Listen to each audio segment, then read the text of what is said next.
কোরআনের সাথে যার সম্পর্ক ভালোবাসা সৃষ্টি হয়েছে, এই কোরআন তাকে দামি বানাইছেন। কথা কি বোঝাইতে পারছি? কোরআনের সাথে যার সম্পর্ক হয়েছে, কোরআনের সাথে যার মহাব্বত সৃষ্টি হয়েছে, কোরআনের সাথে যার স্পর্শ হয়েছে, সেই কিন্তু দামি হয়ে গেছে। এবার যদি বলেন প্রমাণ দেখান কিভাবে কোরআন দামি হইল, কোরআনের সঙ্গে যে জিনিসটা লাগছে সেই জিনিসটা দামি হলো, যদি বলেন প্রমাণ দেখাইতে, অসংখ্য দলিল, অসংখ্য প্রমাণ আল্লাহ পাক রব্বুল আলামিন দিয়েছেন।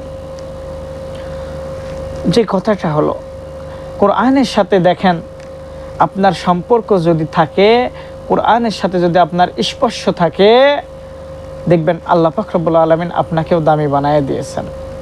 কেমনে?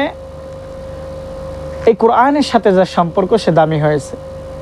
একটা জিনিস খেয়াল করবেন, আপনি যে খাট পালঙে ঘুমান, এই পালঙের দাম 50,000 টাকা ধরে নেন। কত টাকা বললাম? 50,000 টাকা। আর দেখবেন যে কোরআন শরীফের উপরে একটা কাঠের টুকরা যাকে রেহের বলা হয়, সেটা কয় টাকা? 20 থেকে 30 টাকা ধরেন, আরও বেশি হতে পারে, হাইস্ট গেলে 40 টাকার উপরে হবে না। এটা কাঠের রেহেরের দাম 40 টাকা, আর আপনি যেই পালঙে ঘুমান এটার দাম 50,000 টাকা।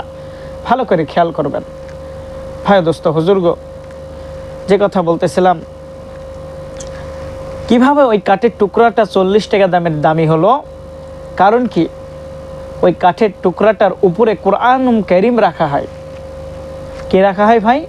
কোরআনুল কারীম রাখা হয়। এই জন্য তার দাম এত বেশি। যদি ওই রেহেরটা নিচে পড়ে যায়, দেখবেন ওঠানোর সঙ্গে সঙ্গে চুমু খায়। সুবহানাল্লাহ।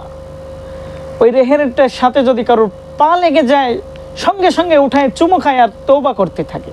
কারণ কিসের জন্য এই 40 টাকা দামের রেহেরটা এত দামি হলো? তোমার কি বুঝে আসে না? এটার উপরে কোরআন শরীফ থাকে, এটার উপরে কোরআন শরীফকে রাখা হয়। পায়ের সঙ্গে টাচ হওয়া মাত্র সেই বান্দা চুমু খেয়ে নিল। কিসের জন্য দামি হয়েছে?